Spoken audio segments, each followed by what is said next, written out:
unchalik tanilmagan muzikant ilk konsertlardan birini berishga uchib ketayotib, salonga o'zi bilan qo'shimcha to'lov asosida gitarasini olishga ruxsat berishlarini so'rabdi, lekin bunga aviakompaniya rad javobini beribdi.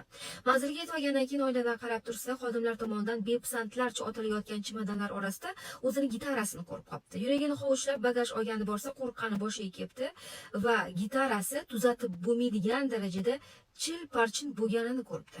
Shundan so'ng muzikant aviakompaniyadan keltirilgan zararni qoplab berishlarini talab qilibdi. Lekin aviakompaniya hech qanday pul to'lamasliklarini aytibdi. Muzikant ishni sudga oshiribdi. Sud 1 yil davom etibdi. Aviakompaniya u odamni 1 yil sarson qilibdi. Oxiri muzikant advokatlarga pul to'lashdan charchab, o'zi bu voqeani qo'shiq qilishni rejalashtiribdi. Qo'shiq so'zlariga boshdan o'tkazgan bu voqeani hammasini to'kib sochibdi.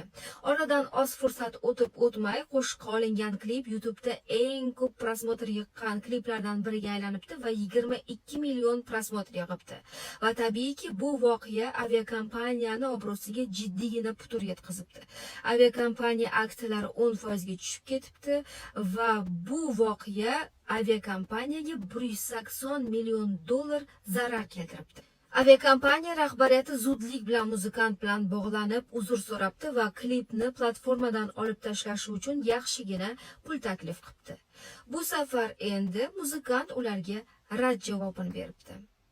Demak, hech kimni haqqi hech qachon hech kimda qolib ketmas ekan. Ayniqsa jabrdiyda qulini haqqini Alloh muttahamdan 100 baravar qilib chiqarib olar ekan. Bu dunyoni adolati ishlamagan taqdirda ham ilohiy adolat hech qachon kech qolmas ekan.